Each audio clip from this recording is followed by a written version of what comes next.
início e a gente vai gravar, tá ok? Beleza? Que dia é hoje? São 19 de maio, né? 19 de maio,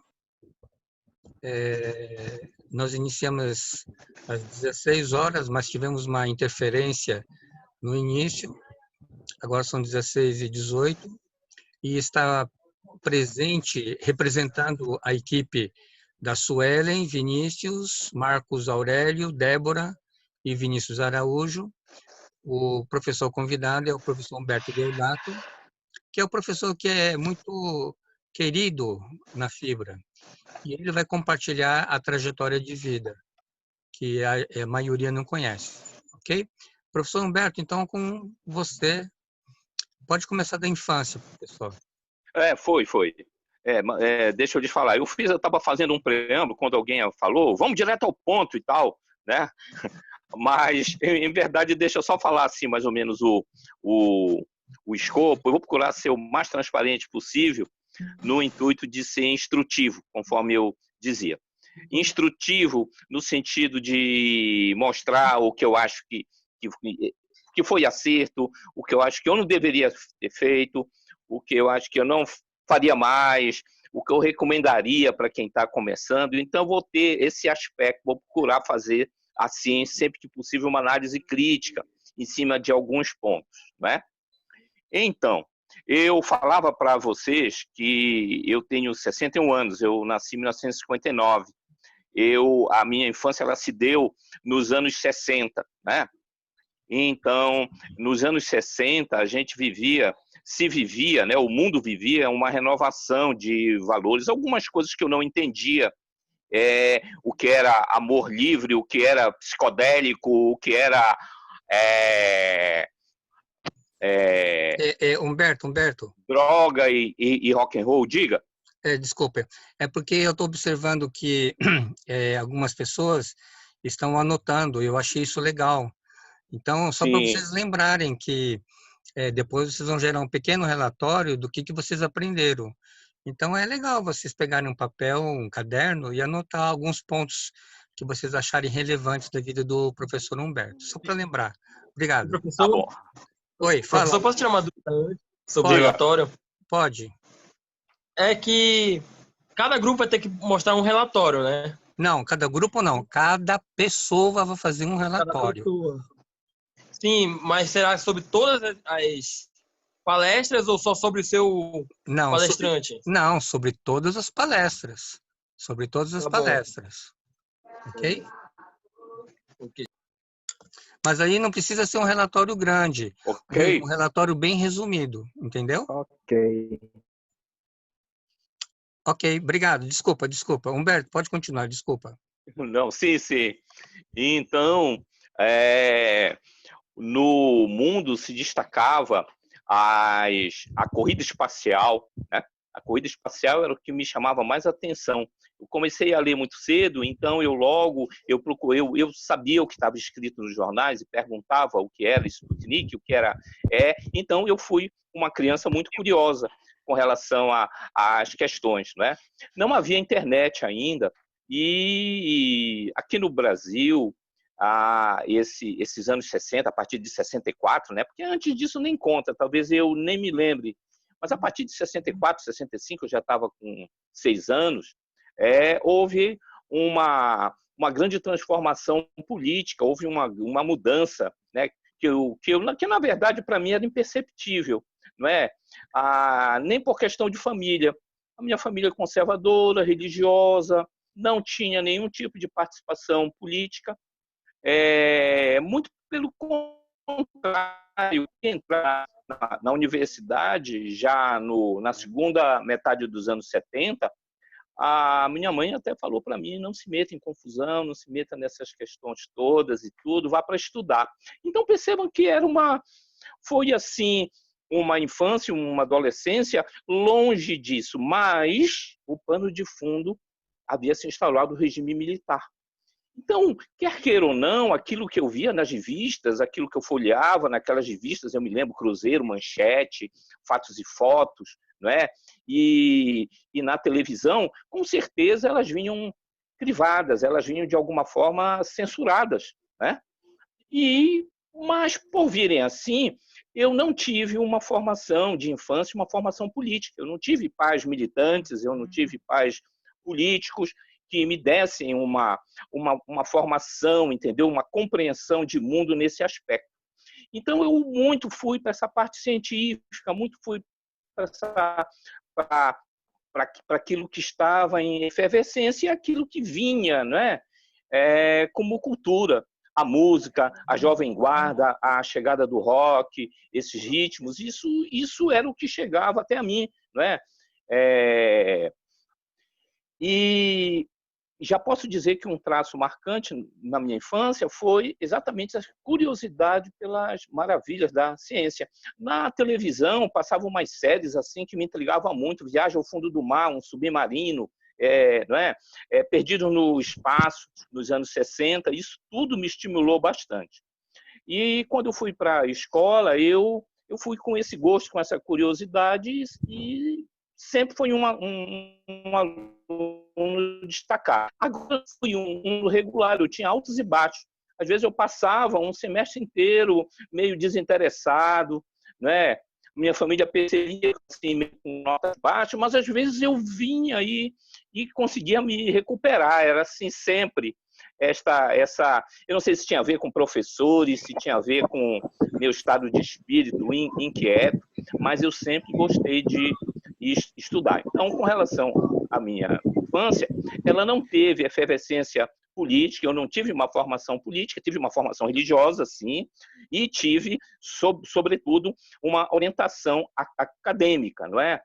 E aí eu fui fazendo, entrei no ginásio, depois eu fiz o curso colegial, que se transformou em segundo grau, né? Segundo grau foi uma reforma que teve nos anos 70, não é? Teve essa reforma do ensino médio, assim como teve também uma reforma universitária. Tudo isso na esteira disso que estava acontecendo, do regime político.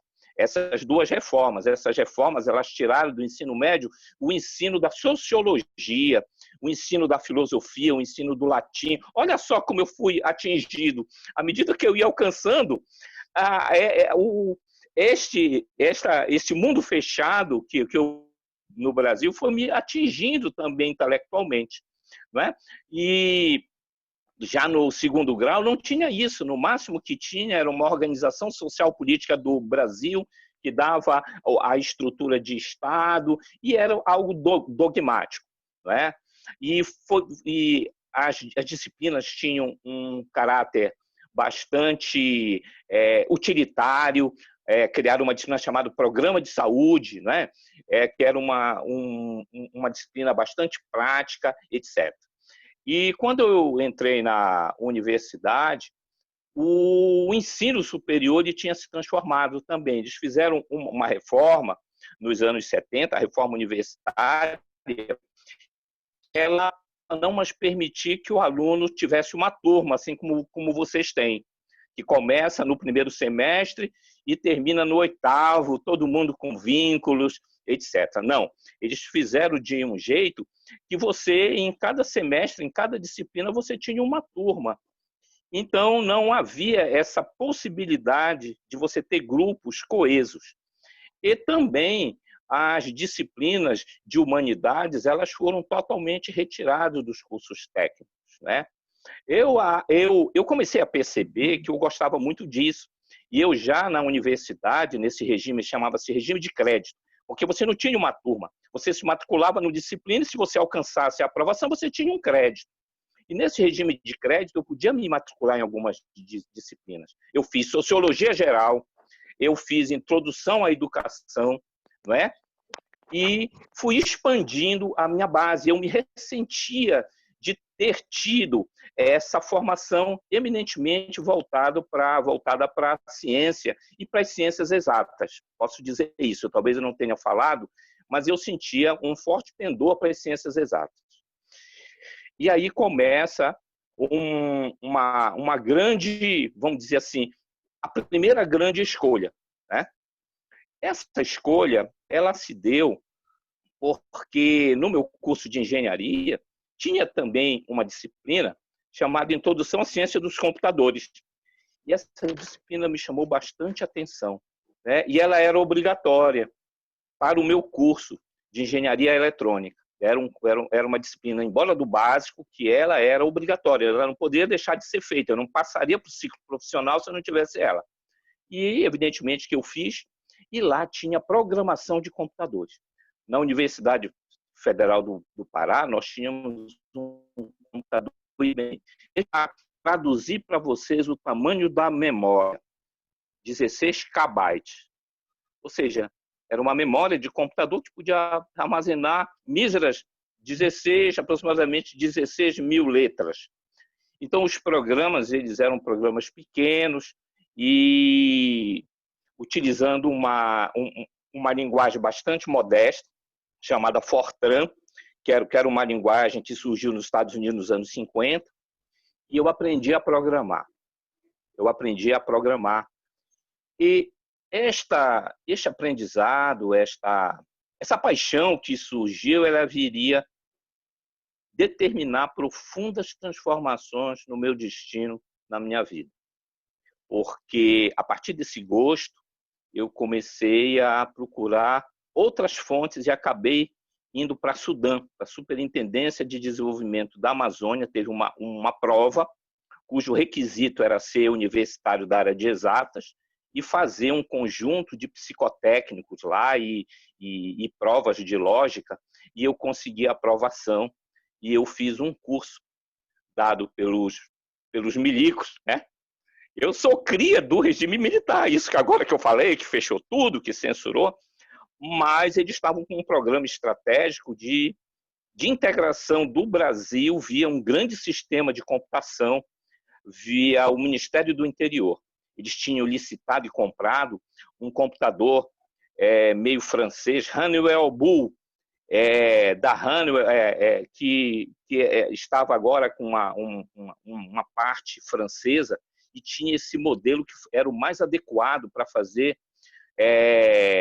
teleprocessamento, para fazer processamento à distância. Hoje que se faz na internet, precisava de um computador gigante para conseguir integrar esse país.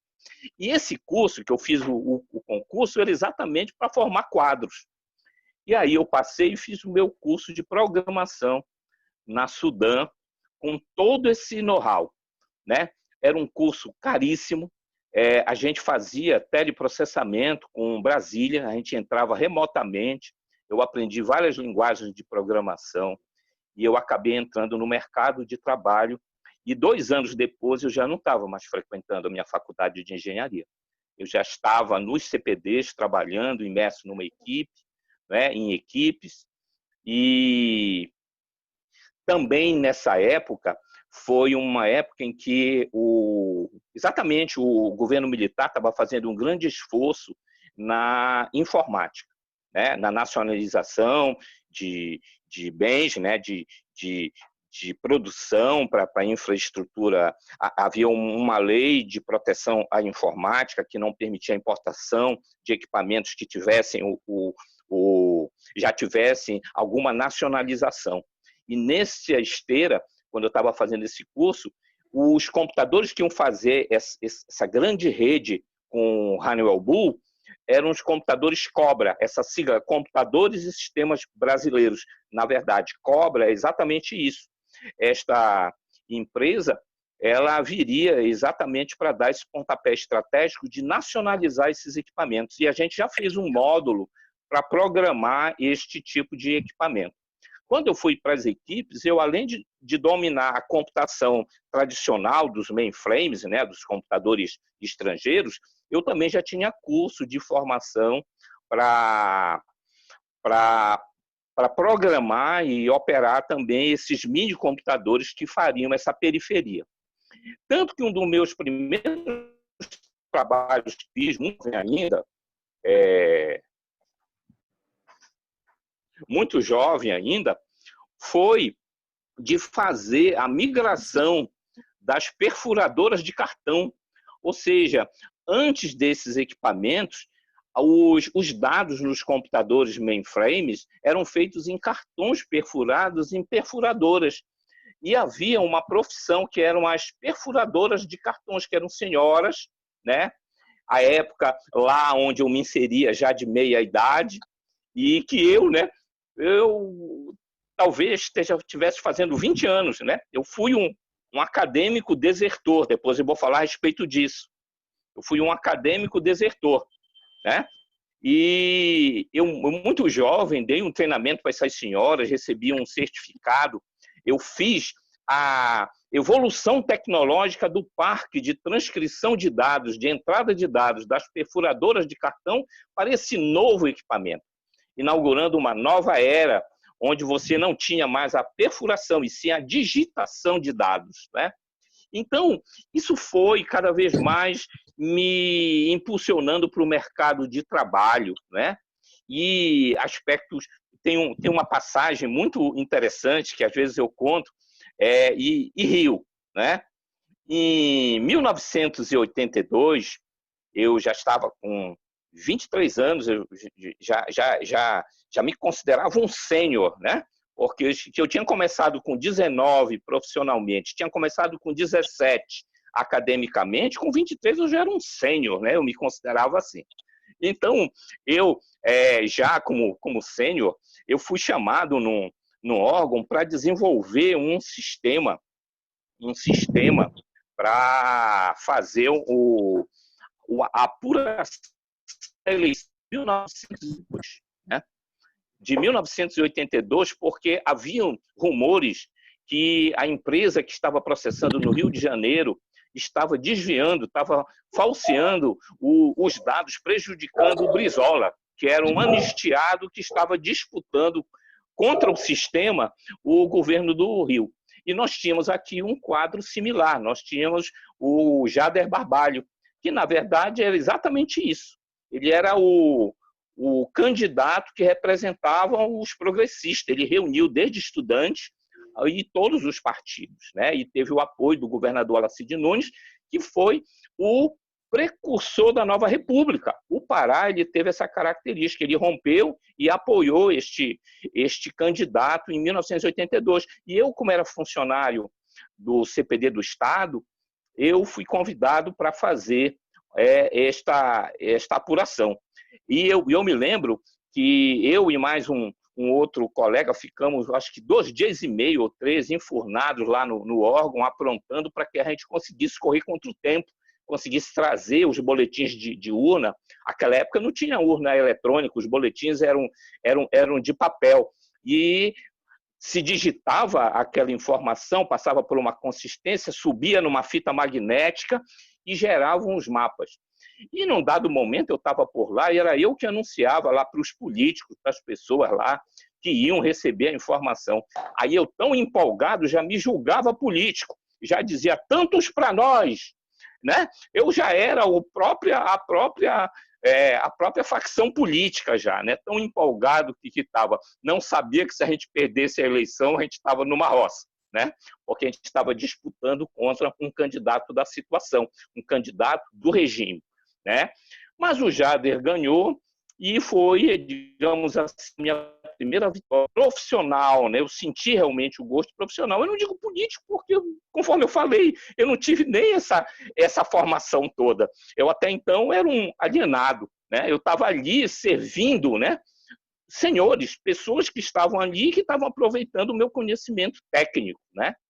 Pessoal, e aí com isso eu me casei muito cedo, eu construí família muito cedo e foi ficando cada vez mais difícil eu retornar à vida acadêmica. E aí eu sempre digo nas minhas palestras, nas minhas intervenções, existem coisas que mais frustram do que você abandonar um curso superior, um curso incompleto. Um curso superior também você vê os seus colegas se formando, por mais que você esteja profissionalmente bem, por mais que você se justifique, foi melhor assim. Mas é uma coisa que eu não desejo para ninguém, não aconselho, porque gera uma frustração. Você observar os seus colegas se formando, se graduando, arrumando um emprego no mercado, por melhor que que você possa estar, né, como comerciante, como empresário, como profissional, como técnico, né? Porque na verdade eu não passava de um técnico, né? De alguém que tinha a maestria de programar, né? Aprendi muito cedo, tive acesso, né? Devido à minha escolaridade, devido aos meios em que eu me inseri, mas essa frustração ela era algo que de alguma forma me rondava, né? Tanto que depois eu tentei reingressar, eu reavi a minha vaga, mas não consegui a conciliação dos horários, porque esse regime de crédito ele era brutal. Se você tivesse um bom coeficiente de rendimento, podia esgotar aquela turma daquela disciplina que você precisasse. Aí você tinha que compor com uma outra, ou então ficava para o outro semestre, e eu não consegui terminar. E foram surgindo novas oportunidades. Fui para o Amapá, trabalhei lá, era um território federal, juntamente com colegas implantamos o processamento de dados, dei sustentação a importantes sistemas estatais, né, governamentais, desenvolvi sistemas interessantes para a administração daquele território. Viajei muito para o Ministério do Interior, trabalhei em projetos no órgão central, mas nível médio. Eu era um programador, eu não era um analista, né? Por mais que as pessoas me elogiassem, eu tivesse, né, até às vezes uma determinada influência, na minha opinião técnica, mas havia isso. E veio o primeiro baque, 1985. 1985 foi quando houve uma transição desse governo militar para o que se chamou Nova República, né? Houve uma grande tensão, desde quando começou a abertura e começou a haver alguns escândalos, o Rio Centro e outros, começou o sistema, né? O regime ficar um pouco enfraquecido.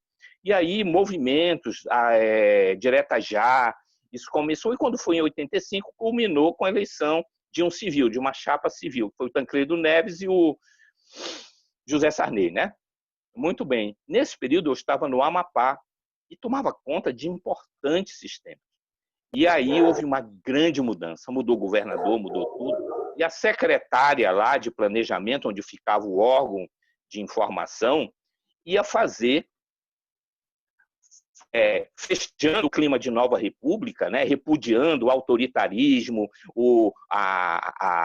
digamos, aquelas indicações, aqueles currais, em todos os setores, ela fez eleição para ser o chefe.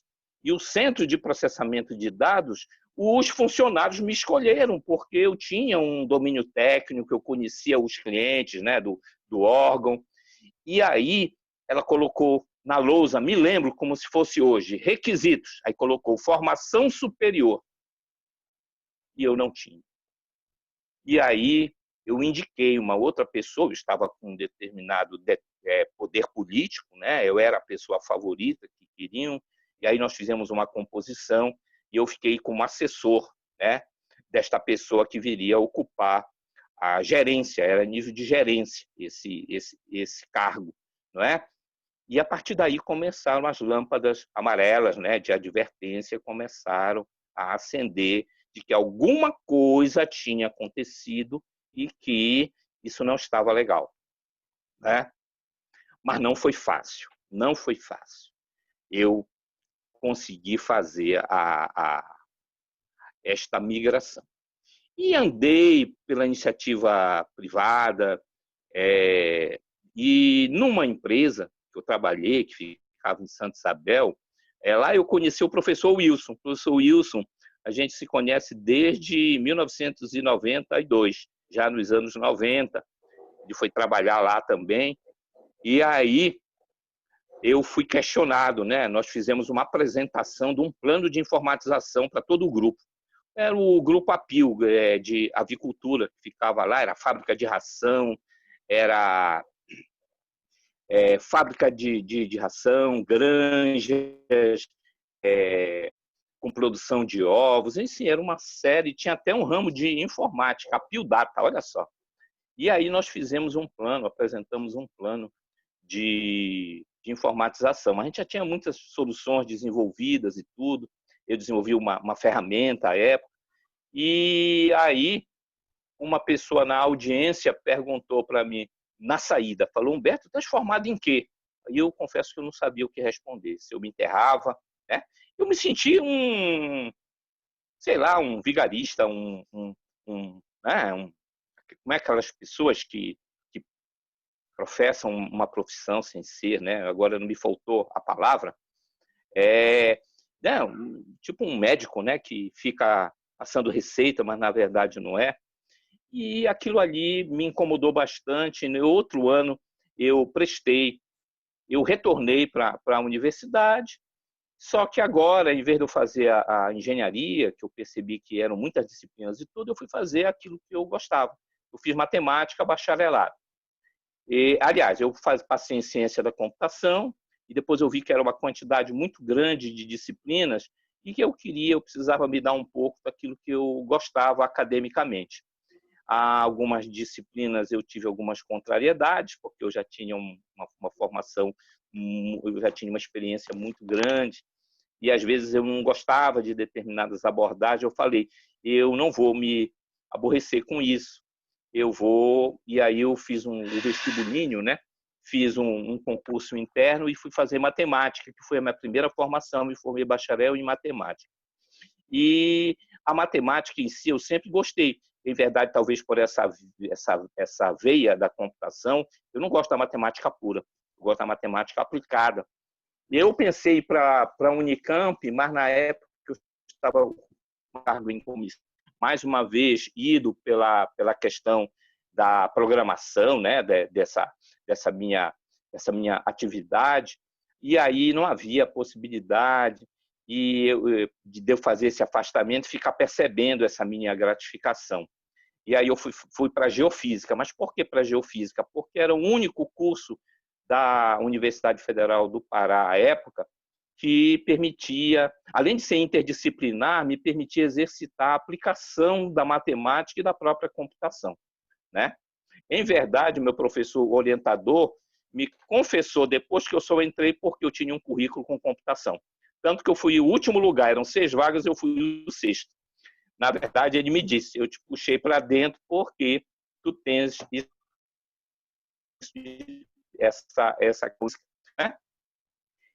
E a partir daí, academicamente, eu não mais parei desse mestre e render uma dissertação que eu fui defender num congresso internacional, e eu recebi um convite, fui para a universidade no Rio, que é a UENF, Universidade Estadual do Norte Fluminense, como pesquisador visitante, e aprofundei mais em pesquisa, em software computacional, e voltei depois para Belém, continuei atuando na área, mas eu percebi que havia uma outra ruptura. Eu falei para vocês que no início eu fiz Sociologia Geral, eu fiz Introdução à Educação, e nos anos 80, né, depois que houve essa transição para a Nova República, eu li tudo que eu pude ler a respeito dos anos 60 e 70. Eu li Os Carbonários de Sirtes, Brasil Nunca Mais, me parece que Dom Evaristo Arnes, o livro do Gabeira. Então, eu fui procurar exatamente a narrativa daqueles atores, os quais eu jamais teria acesso, né? Conforme eu falei a respeito da minha infância conservadora e longe daquela efervescência política que vivia o país nos anos 60 e 70. E aí eu fui fazer direito, né? Eu fui fazer direito exatamente por conta disso. Eu pensei, eu estava lecionando naquela faculdade que fica ali na Augusto Montenegro, que lá tinha um excelente curso de sistema de informação, a FEAPA. E aí eu estava bem lá, eu estava lecionando um monte de disciplina, não é? Exatamente por conta de toda essa vida, né, que eu falei para vocês, que me distanciou dos estudos formais, né, me gerando dissabores, né, e frustração, mas ao mesmo tempo me trouxe profissão, me trouxe uma vida, né, sempre confortável, nunca fiquei desempregado, graças a Deus, por conta disso. Mas se hoje eu tivesse que aconselhar alguém a respeito disso, eu ia dizer, concilie, não faça isso, não abandone seu curso, como eu fiz. Aí fui fazer Direito, não é? E nesse curso eu exatamente estava perseguindo aquela formação humanística. Eu achei que o curso de Direito, eu pensei em fazer jornalismo, pensei em fazer Sociologia, mas depois eu entendi que talvez o curso de Direito fosse o mais generalista e mais aplicado, digamos assim, muito afeito assim à minha índole, né? De aplicação, de alguma coisa que transforme o mundo, que traga, né? Que faça com que o mundo seja melhor. E fiz Direito, né? Mas ainda tinha uma questão. Quando eu fui trabalhar na área, os cursos, praticamente estava surgindo o curso de tecnólogo em processamento de dados, e aquelas pessoas que trabalhavam na área ou eram matemáticos, físicos ou engenheiros. Não tinham curso como tem hoje, miríades de curso. Então, eu também me ressentia com isso. Do tipo assim, a área que eu mais me destaco é a área que eu não tenho graduação. Eu sou matemático, sou geofísico, até formado em Direito sou. E aí eu fiz, à distância, um curso de análise e desenvolvimento de sistemas, né? Era um tributo também que eu me devia, porque eu achava espúrio, né? E não foi em vão. No próprio contrato que eu estou inserido hoje, o cliente passou a exigir, né? E eu ficaria, mais uma vez, numa situação de invisibilidade, né? Para não ficar desempregado, mas não poderia ser declarado para o meu cliente como sendo um profissional lá dentro do contrato. Então, hoje eu tenho 3 formações acadêmicas, né? Eu me formei em matemática, me formei em geofísica para dar uma continuidade à aplicação da matemática, persegui o direito, não é? E também tenho essa graduação, né? É um curso de tecnólogo, é um curso superior, tenho essa graduação na área de tecnologia, né? Além de algumas pós-graduações. Eu não sei se eu me omiti, mas eu procurei seguir a minha linha eminentemente profissional pessoal, né? Depois, eu não sei quanto tempo já passou, eu vou abrir para eventuais perguntas, algum ponto que ficou obscuro, alguma descontinuidade que porventura ocorreu, que eu possa esclarecer. Mas o objetivo de eu estar fazendo isso com vocês não é de me exibir, não é de dizer que eu sou o bonzão, etc. Mas mostrar que o jovem ele tem o seu momento de fama, ele tem o seu momento de glória, né? Principalmente quando ele está terminando ou cursando uma faculdade, que ele é destacado, o mercado é sempre sedutor, né? E hoje, se eu tivesse que recomeçar, ou se tivesse que dizer um conselho, eu diria, concilie a academia com a profissão, porque faz falta.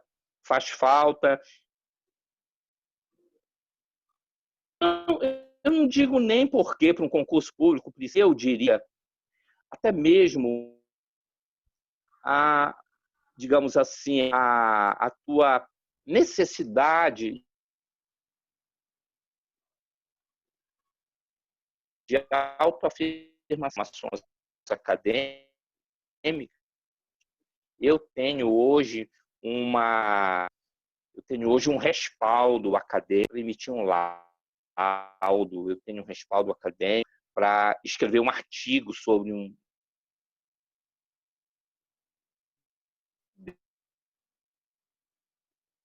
determinado.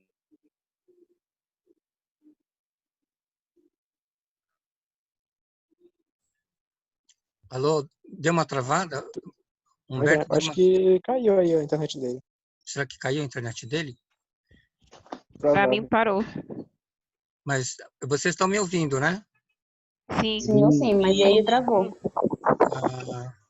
Acho que ele deve ter travado. Eu acho que ele vai reiniciar, então, logo. Então, ele deve ter terminado a fala dele Aí vamos aproveitar para fazer perguntas, ok? Deixa ele Ok. voltar. Ok. Ok, professor? Oi. Ok. Ei, Vinícius, Canuto, Oi, professor. tem umas cenas engraçadas, você olhando no espelho, se admirando, olhando, oh, espelho, espelho meu, será que tem alguém mais bonito do que eu? Bem, eu. Hein? Tava. Enquanto gravava, aproveito E, para dar uma olhada aqui. pronto. Eu Aí, vi também, hein? Humberto, e aí, Humberto? Diga. Deu uma caída, né? Foi, mas perderam muito? Teve Não, muita não, descontinuidade? não, Bem, eu acredito que eu já fui bastante cansativo, né? Nesse meu relato, mas o objetivo foi exatamente mostrar a falibilidade dele. O objetivo não teve nenhum propósito, né, não, exatamente chamar a atenção dos mais jovens a respeito das armadilhas dos caminhos. Né? O professor discursou exaustivamente.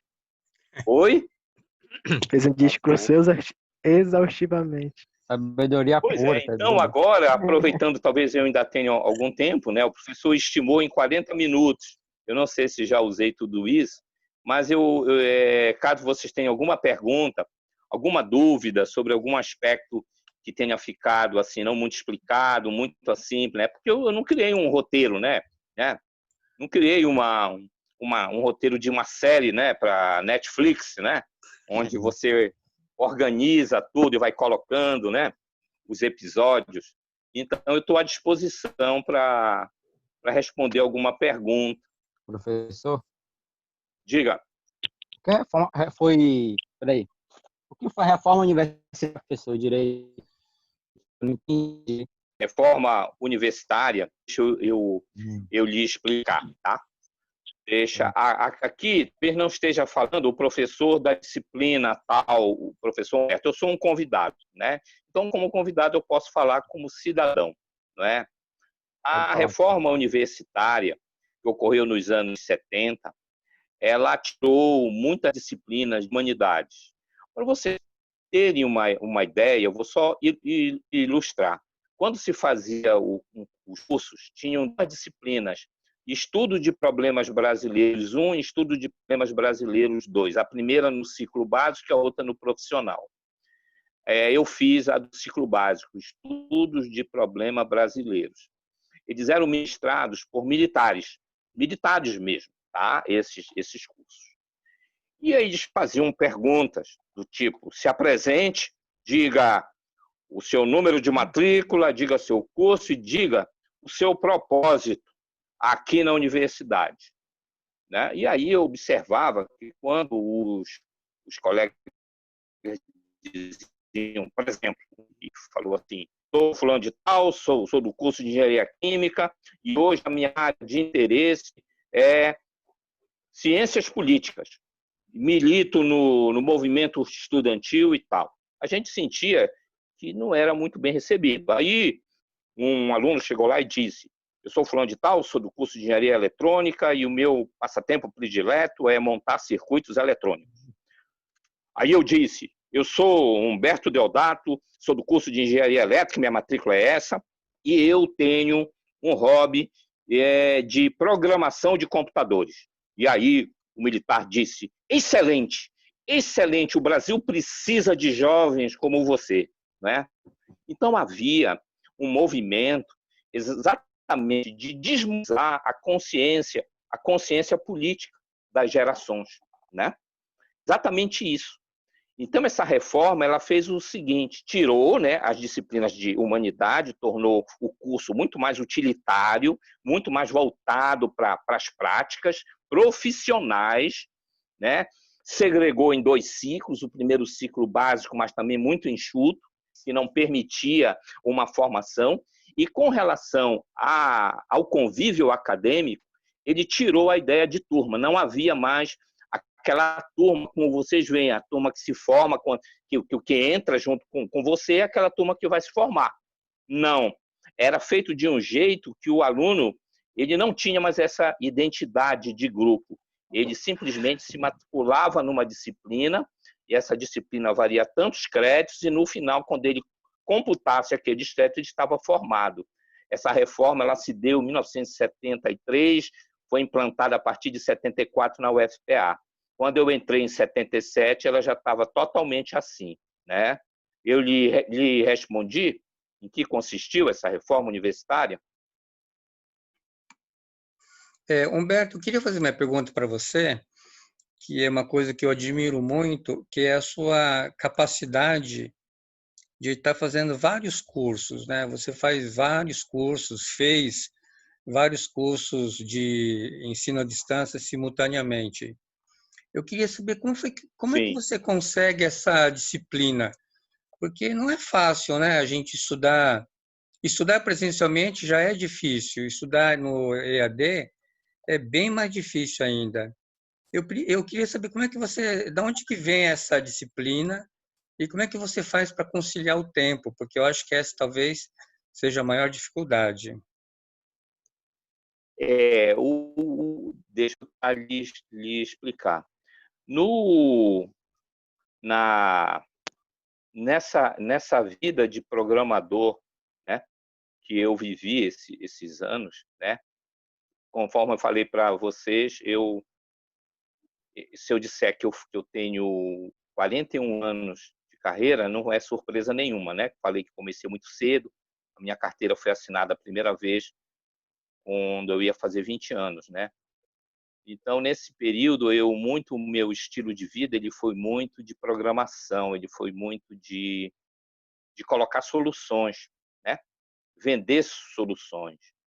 E aí, quando a gente vende soluções, às vezes tem um certo momento que a gente já aprende, né? Está estudando administração, que é algo mais contingencial, você tem que ser suficientemente flexível para que você adote estilos, né, e algoritmos, né, de gestão de tempo bastante flexíveis e que eles sejam adaptados para aquele momento que você está vivendo.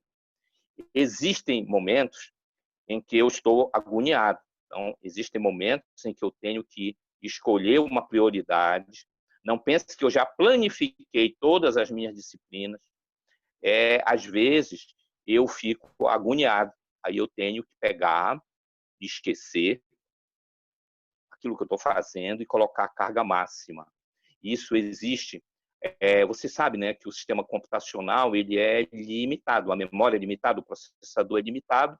Entretanto, ele suporta uma carga computacional muito alta.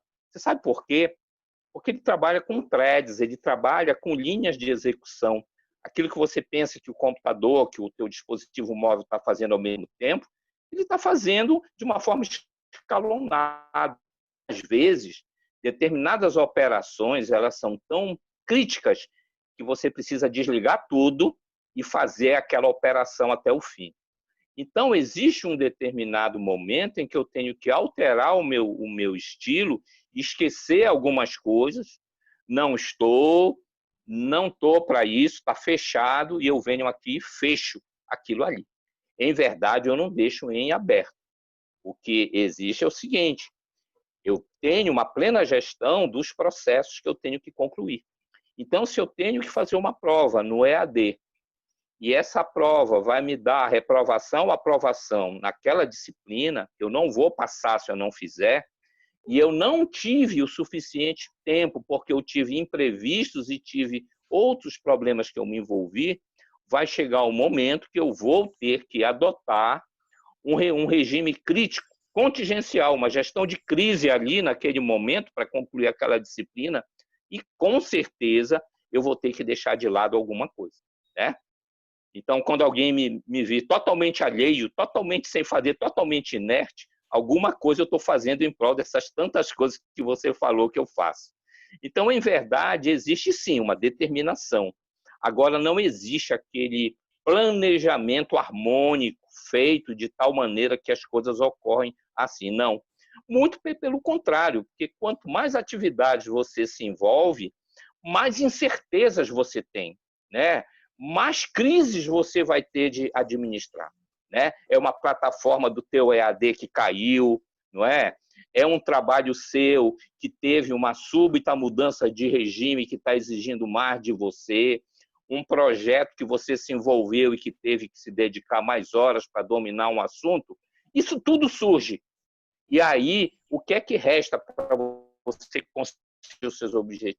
É você saber que você tem propósitos, e esses propósitos eles não podem ser deixados de lado. Até porque eu já abandonei a faculdade de engenharia, que foi a maior choradeira que eu dei aqui na minha manifestação. Então, hoje eu faço de tudo para não deixar nada incompleto. Aí você vai dizer, então, significa que você é perfeito no planejamento? Não. Eu simplesmente faço uma gestão de crise e, naquele momento, eu, às vezes, faço escolhas extremamente na carne para conseguir priorizar aquilo e depois eu me volto para o outro, né? Me volto para o outro para prosseguir, para pedir desculpa, para refazer, para pagar um bônus, né? Dar um prêmio para o meu cliente, dar algum agrado para poder, mas eu não deixo que as coisas atinjam isso de não se tornar administrável. Eu não sei se eu respondi. Ok, obrigado. E aí, vocês, têm alguma pergunta para fazer para o professor Humberto?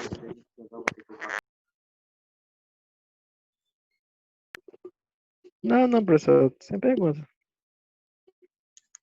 Já conhece muito bem o professor Humberto. É que vocês são alunos, né? Já conhecem, mas... Já conta as histórias na sala, né? A Helene tem pergunta. E por que você não pergunta, Daniele? Não tem dúvida, Helene. E aí, pessoal, pode fazer pergunta. Na verdade, eu estou procurando aqui nas anotações. Tinha uma pergunta, mas eu acabei perdendo Vai o foco. procurando aí.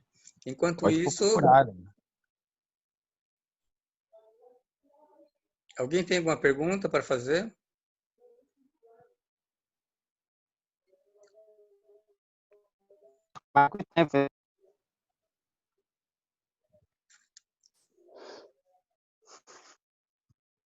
E aí, pessoal, pode fazer pergunta de ordem pessoal também. Quantos filhos o professor Humberto tem? Pode. Quantos netos? O que, Mas que ele gosta, né? o que, que ele gosta de comer?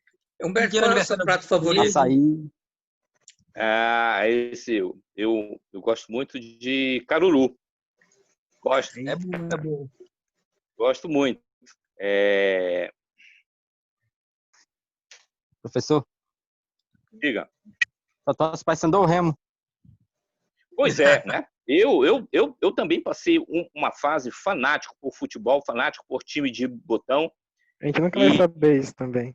Fanático mesmo. O ano de 1972 foi o ano que o Clube do Remo ele disputou pela primeira vez o Campeonato Brasileiro com um time muito bom lá, com o Aranha, com o Alcino, com o goleiro, enfim, jogadores que se projetaram. E o Remo mesmo fez uma campanha muito, muito bonita esse ano, foi no primeiro Campeonato Brasileiro. E aí eu fui fisgado definitivamente pelo Remo, né?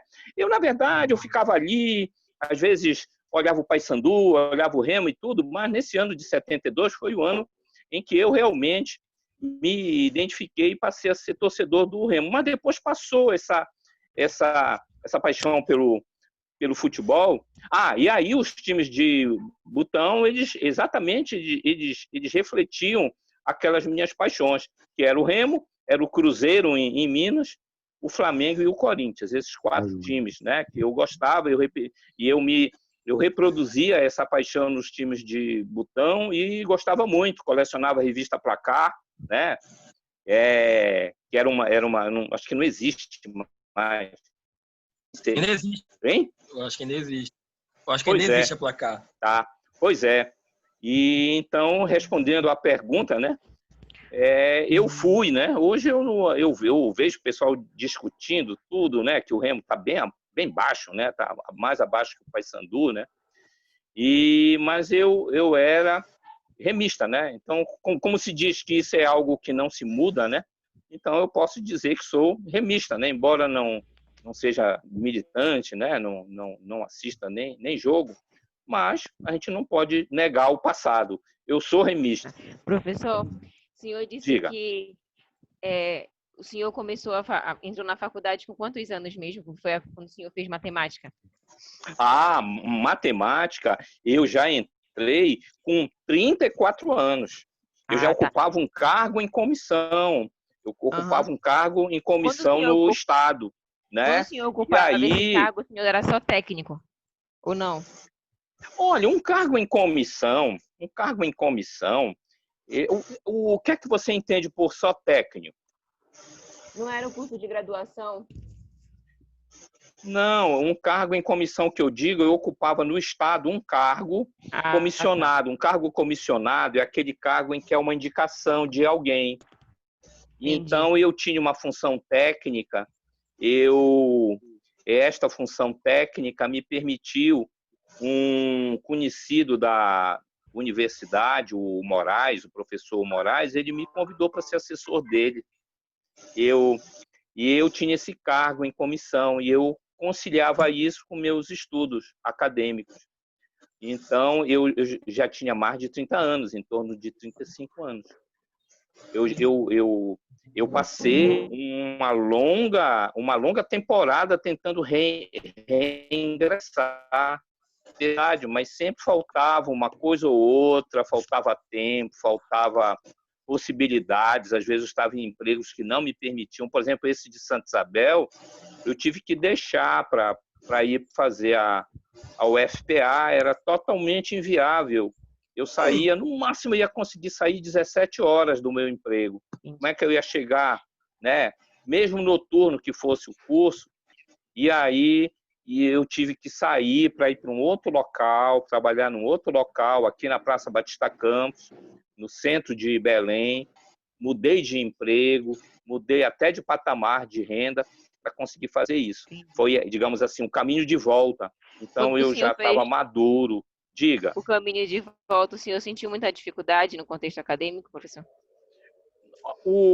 Dificuldade no sentido de conciliar a questão de horário, a questão de estar ao mesmo tempo no emprego, ao mesmo tempo ter que assistir uma aula. Isto sim. Não senti dificuldade no aspecto cognitivo, muito pelo contrário, eu me redescobri, todo aquele entusiasmo, toda aquela curiosidade, tudo. Eu fiz o curso sempre assim. Mas o problema é a questão que você já tem uma vida madura, então você já tem compromissos. Você não pode sair qualquer hora do seu trabalho, você tem que preservar o seu emprego. Nesse sentido, eu tive muita dificuldade, sim. Entendi. Obrigada, professor.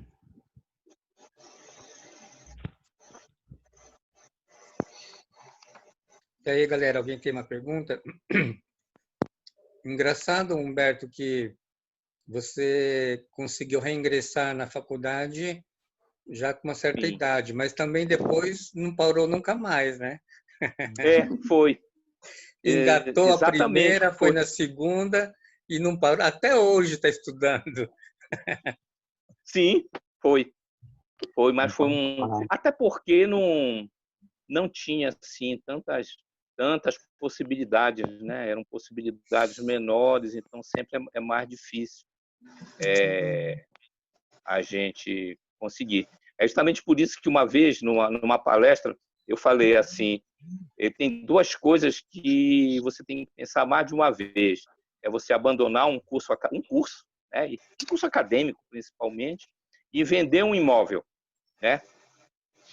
Vender um imóvel lhe dá uma sensação de perda. Por mais que você tenha recebido aquele dinheiro em troca, tenha servido para investir em alguma coisa, mas é uma coisa que eu não gostaria de fazer mais, entendeu? Só se eu ficasse muito aperreado, tivesse que fazer um tratamento de saúde, uma coisa assim, de vida ou morte.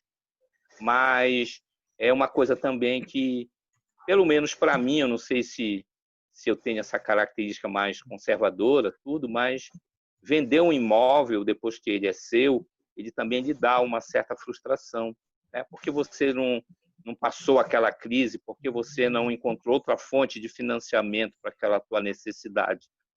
Então, são duas coisas que eu desaconselho. Né? Isso aqui eu estou falando. Não se desfazer de imóveis e não deixar, né, para trás, incompleto, um curso universitário. Uhum. Pessoal, deixa eu só fazer menção a alguns alunos que entraram depois. Então, seja bem-vindo, Marcelo. Primeira vez que o Marcelo está entrando depois dessa pandemia, seja bem-vindo. O que mais? Adriele entrou depois. Yara, sejam todos bem-vindos. Tá? O professor Humberto já fez a preleção dele e estamos na fase das perguntas. Vocês teriam alguma pergunta para fazer?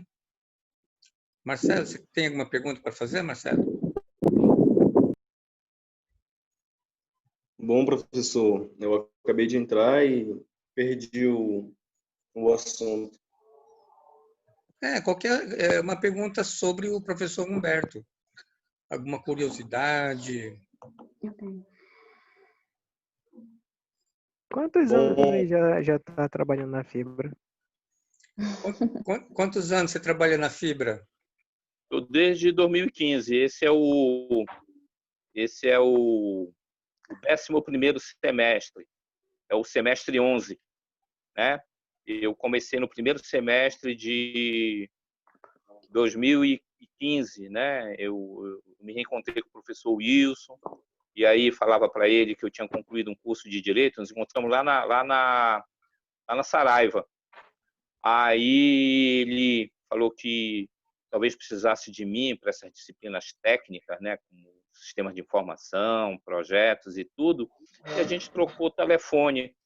Ocorre que uma professora teve algum impedimento na área de Direito nesse ano, e ele me ligou, né, para gerenciar essa crise. Humberto, eu estou precisando de ti. Tem uma professora que comunicou agora que não vai conseguir entrar. Tu pode vir aqui comigo? Aí eu entrei, eu ministrei instituições de direito público e privado, olha só, e direito empresarial, nesse primeiro semestre de 2015. Aí depois, no segundo semestre, eu já fui para as disciplinas que a gente havia conversado, né, que ele já sabia que eu tinha uma trajetória, que era essa parte de sistemas de informação, gestão de projetos, etc. Mas eu estou desde 2015, já estou há algum tempo já. Só uma curiosidade, pessoal. Lá na APIL, o professor Humberto, que era o chefe do professor Wilson, aí depois deu a volta, né? O Wilson que virou coordenador dele. Então, isso aqui é muito engraçado. Dica, vocês cuidem bem de todo mundo, viu? Cuidem bem dos seus empregados, que lá no futuro o seu empregado pode ser o seu chefe. Isso mesmo, ó. Tanto que ele abriu, né, essa porta. A gente se encontrou lá na Saraiva, tomamos um café e essa porta ficou aberta, não é? E isso é importante, é aquela parte do networking, né? Aquela parte dos vínculos que você vai criando ao longo da sua vida. Isso também é muito importante também, né? Professor, Helene, o senhor falou que o senhor é formado em matemática, direito e qual foi o outro? Geofísica. Geofísica. Mas o senhor tem aquele sentimento de frustração por conta da engenharia. Todos os momentos da sua vida que o senhor passou, pelo menos se percebe algo muito forte em relação ao TI e ao direito. Então, assim, devido toda a sua estrutura, devido toda a sua caminhada acadêmica, profissional, por que dentro do senhor ainda existe esse sentimento de frustração por não ter cursado a parte da engenharia? Meu Deus, que pergunta difícil, Helene. Bem, não. Deixa eu lhe dizer. Na superfície, eu ia lhe dizer não. Eu ia lhe dizer de que eu não tenho mais depois que eu fui reconstruindo. Na superfície, eu ia dizer não. Não, Helene, eu não tenho mais esse sentimento de frustração, porque eu me formei muito bem em matemática, fiz até uma pós-graduação, e o curso de Direito é um curso, etc. Na superfície, eu ia dizer isso. Já ia lhe responder que essa frustração foi enquanto eu não tinha. Ainda não tinha, e que eu ficava naquela condição de nem ter o curso superior. Tanto que você não faz ideia da ansiedade com que eu cursei a matemática. Eu contava os meses, contava as disciplinas que eu tinha que integralizar para terminar. Na superfície, eu diria isso. Mas como você tocou nesse ponto, e às vezes o ser humano ele é muito, talvez, do inconsciente. Talvez eu tenha deixado transparecer que eu tenha algum tipo de frustração com relação à engenharia. Quem sabe eu não tenha. Na superfície, eu ia lhe responder, não, Helene, eu me expressei mal, eu não tenho mais porque eu consegui recalchutar a minha vida com esses cursos. Mas quem sabe eu não tenha, porque era a expectativa, né, da minha mãe, né? E talvez eu não tenha correspondido, né, e não tenha tido mais condição nem tempo de reaver esse tipo de satisfação. Mas isso eu estou falando, quem sabe, no inconsciente. Se é que você percebeu isso, de repente eu posso ter deixado transparecer uma frustração. Mas essa frustração ela seria sentimental, ela seria familiar. Porque quando você é um aluno brilhante, quando você é um menino brilhante e você ingressa na faculdade, a tua família deposita enorme esperança, etc. E talvez eu não tenha correspondido. Quem sabe você não atacou algo ou não tocou em algo que seja até muito além da superfície. Se eu fosse lhe responder agora superficialmente, é dizer, não, Helene, eu resolvi isso. Porque eu me formei até até pós-graduação. Mas quem sabe eu não tenha mesmo por conta disso, e eu lhe diria, por conta de que naquele momento havia um componente muito forte, afetivo, que é a expectativa que a família da gente coloca na gente de responder. Obrigada. Era, o professor falava bonito, né? É louco, hein? É gênio, mestre. Poxa. Oi. Diga. Fala. É professor? Diga lá, Lu. Qual livro o senhor indica para a gente ler nessa pandemia? Os livros. Pois é, deixa eu lhes falar a respeito disso. Boa, time. Eu não só nessa pandemia, mas quando eu comecei a me recuperar, né, eu fiquei doente, eu trouxe para minha cabeceira 2 livros interessantes do Fritjof Capra. Fritjof Capra é um físico teórico que começou a se preocupar, a partir da teoria da complexidade, com questões ligadas à vida planetária, né, a questão ecológica. E ele tem 2 livros chamados Conexões Ocultas e A Teia da Vida. Esses 2 livros, eles fazem, principalmente A Teia da Vida, ele faz um percorrimento em cima das principais vertentes científicas, a teoria sistêmica, a questão da cibernética e outras questões. E depois ele entra num campo que ele chama de ecologia profunda, e ele defende a tese de que as organizações mais robustas elas são em rede. Se a gente observar, por exemplo, os neurônios, observar determinados tecidos e determinadas até organizações de seres vivos e até mesmo de tecidos assim de vegetais, se observa que a rede ela é muito flexível, ela é muito robusta. E então, eu tenho me inspirado muito nessa questão de rede, porque eu acho que exatamente essa questão da colaboração é que é importante no momento que a gente está vivendo. A gente deixar de ser competitivo e ser colaborativo e nos organizarmos em redes, né? E essas redes colaborativas, elas vão permitir com que o cidadão comum, o poder local, ele se empodere, o cidadão comum se empodere. Porque quando você é um nodo de uma rede, você, apesar de ser um nodo de uma rede, você continua a ser um indivíduo e você se torna empoderado, porque você passa a contar com uma estrutura ao seu redor extremamente flexível. Então, eu recomendaria A Teia da Vida, de Fritjof Capra. Não é? Este livro eu trouxe para a minha cabeceira, eu vou até puxá-lo aqui, que ele veio exatamente nesse momento da pandemia e nesse momento em que eu vivenciava esses momentos aqui. Eu vou tentar mostrar aqui, ó, tentar colocar aqui, ó. Esse aqui é a teia da vida. Eu não sei se está dando para ver, ó. A teia da vida. Ele é, ó, exatamente, ó, ele é todo uma teia. Aqui está o nome do autor, né?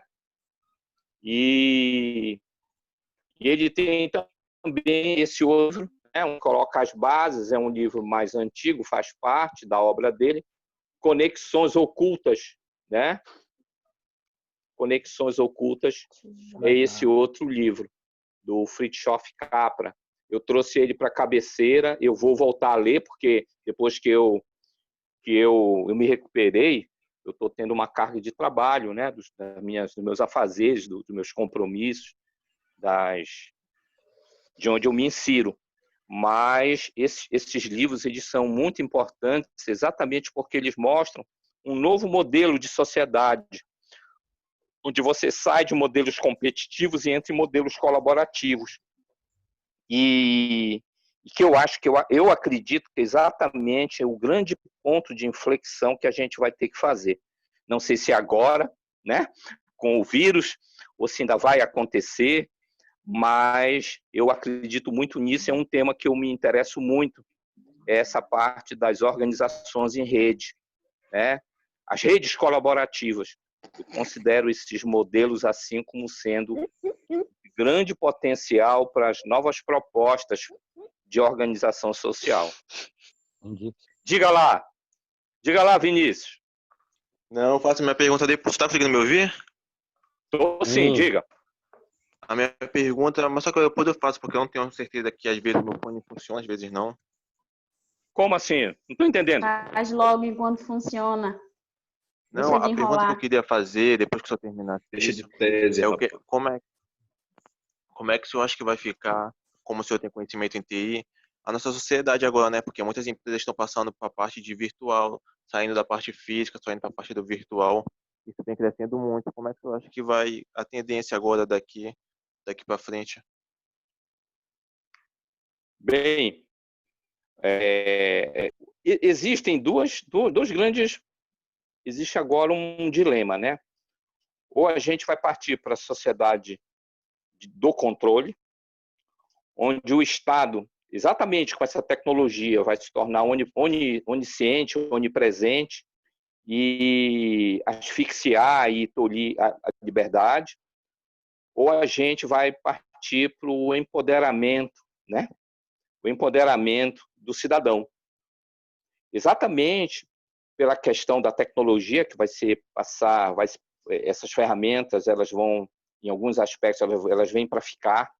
Em muitos aspectos do segmento, alguns segmentos da atividade humana, elas estão agora em um franco laboratório, em franca experimentação, e que provavelmente elas vão ter um forte impacto no sentido de ficar.